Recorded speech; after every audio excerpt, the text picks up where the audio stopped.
Mixed by Chandan Raj, presented by Muskan recording studio Paliganj Shyampur.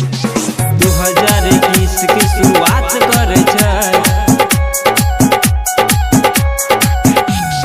नया नया माल खोजे छै, सुखीपुर बाजार।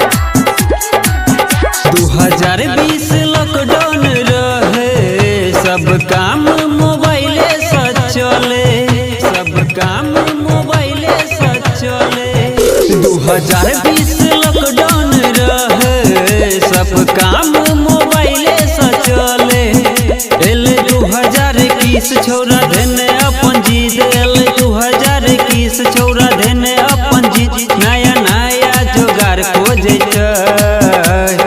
2021 के शुरुआत करे छै, नया साल में नया नया माल खोजे छै।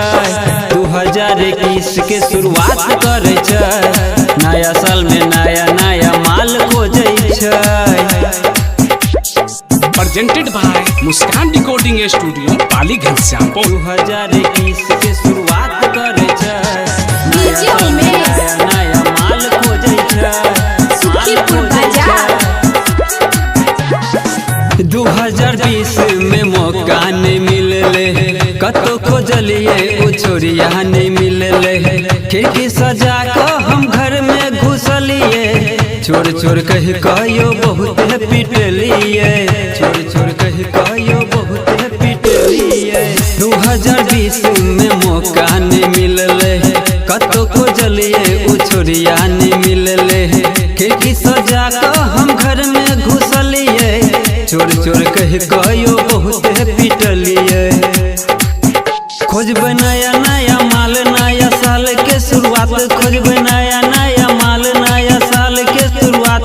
अब नया नया प्यार मिले छै, 2021 के शुरुआत करे छै, नया साल में नया नया माल खोजे छै।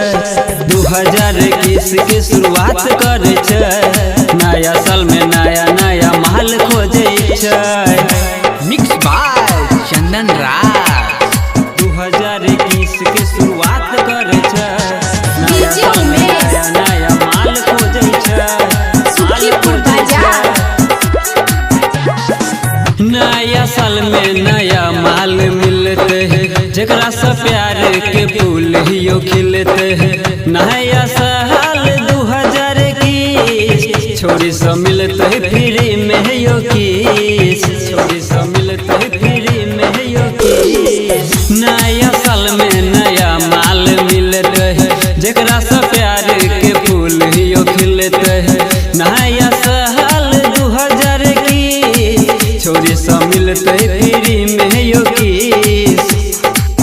ओई छोरी के फंसा के चंदन अपना बना के, ओई छोरी के फंसा के मुकेश अपना बना के, अपना दिलवा के पास रखे छै।